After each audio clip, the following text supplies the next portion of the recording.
Kita satukan hati kita berdoa. Dalam kerendahan hati kami datang kembali ke dalam tangan pengasihan yang daripada-Mu ya Tuhan. Untuk setiap berkat, setiap pemeliharaan, sukacita, kesehatan yang boleh kami nikmati hingga pada saat hari ini. Demikian juga dengan hari baru, hari yang indah yang Tuhan anugerahkan kepada kami. Kiranya firman-Mu menguatkan, memampukan kami untuk boleh semakin bersyukur dan juga boleh memaksimalkan kehidupan kami satu hari ini sebagai pemberian anugerah dari Tuhan. Kau berbicara kepada kami dan kiranya Engkau yang tinggal dalam hati kami. Dalam Kristus Yesus kami berdoa. Amin. Horas, Shalom, Amang Inang dan juga rekan-rekan sekalian dalam Yesus Kristus Tuhan kita. Firman Tuhan pada pagi hari ini, untuk hari ini, Jumat 15 Desember 2023, diambil dari Matius 25 ayat 13. Matius 25 ayat 13, demikian firman Tuhan. Karena itu berjaga-jagalah, sebab kamu tidak tahu akan hari maupun akan saatnya. Dalam bahasa Batak, atong jaga mahamu, aidang di botohamu arina, manang sadi harina, ido sahatna. Berjaga-jaga. Berjaga-jaga atau mempersiapkan diri untuk suatu hal yang tidak terduga atau yang tidak kita duga, itu adalah hal yang sangat sulit untuk dilakukan. Kita coba bayangkan bagaimana seorang tuan rumah menjamu makanan, mempersiapkan makanan yang hangat-hangat, yang enak-enak, tapi dia tidak tahu tamunya jam berapa datang. Tentu pasti dalam penantian itu, di dalam persiapan itu banyak yang terjadi. Mungkin tuan rumah gelisah, nih gimana ya, jadi nggak datang tamunya, padahal sudah disiapkan ini dan itu, sudah diketeringkan, sudah dipesan ini dan sebagainya.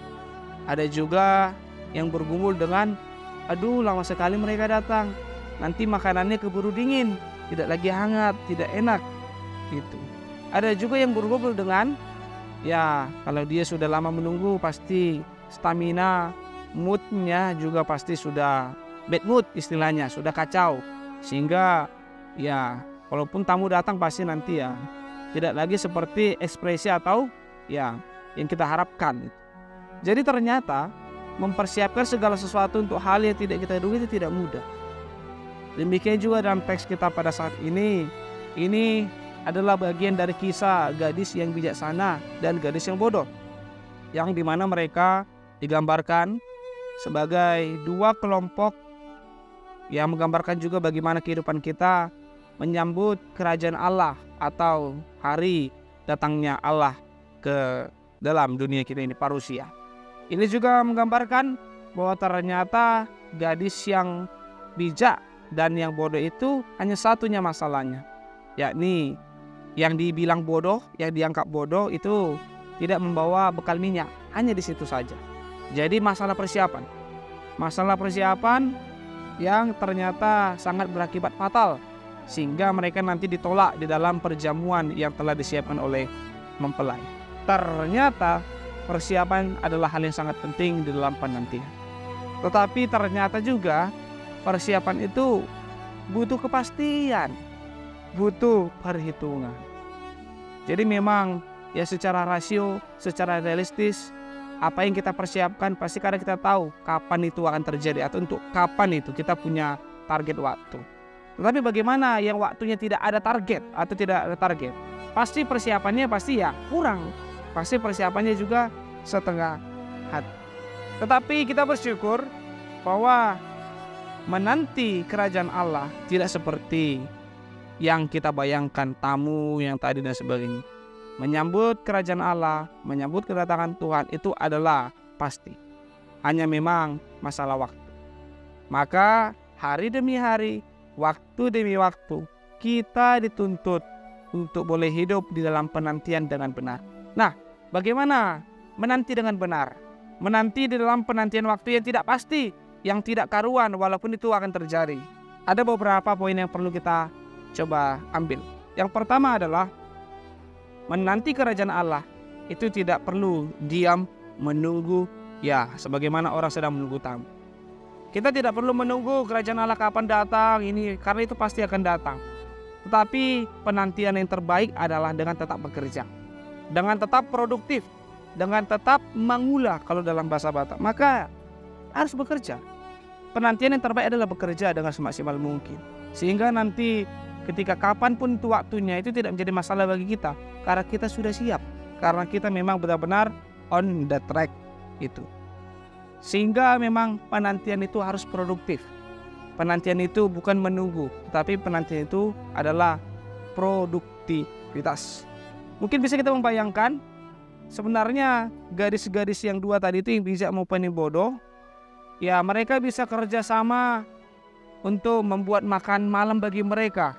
Karena yang namanya menanti itu pasti sangat sulit, ya pasti membuat perut lapar, kita jenuh dan sebagainya. Sehingga memang ya kalau kita mau coba angkat kembali produktivitas dalam penantian, maka penantian itu adalah sesuatu yang menyenangkan, bukan yang membosankan. Karena apa? Ya karena kita tetap produktivitas, karena kita tetap bekerja.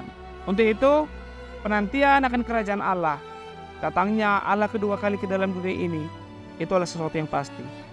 Yang penting adalah bagaimana kita boleh menanti dengan benar, yakni dengan tetap bekerja dan dengan tetap berbuat baik. Itulah persiapan dan penantian yang sejati di hadapan Tuhan. Mari kita berdoa. Terima kasih Tuhan untuk firman-Mu yang boleh menyapa kami, agar dalam penantian kami akan Engkau, kami boleh tetap hidup dengan sungguh-sungguh, karena kehidupan juga adalah anugerah Tuhan. Kami boleh tetap berproduktivitas, bekerja, dan berbuat baik kepada sesama kami. Karena dengan demikianlah Engkau berkenan akan penantian kami yang sejati. Biarlah kiranya Kau yang menolong kami, meskipun kami tidak tahu waktunya, tidak tahu kapan, tetapi firman-Mu mengatakan itu pasti akan terjadi. Dan demikianlah Engkau mengajari kami untuk menanti kedatangan kerajaan Allah. Tuhan, kami serahkan juga kegiatan kami satu hari ini dalam tangan pengasihan-Mu. Tuhan, melindungi kami melalui kesehatan dan sukacita. Demikian juga orang-orang yang kami kasih, Tuhan menjaga mereka. Dalam Yesus Kristus kami berdoa. Amin. Horas, selamat melanjutkan aktivitas. Tuhan Yesus memberkati.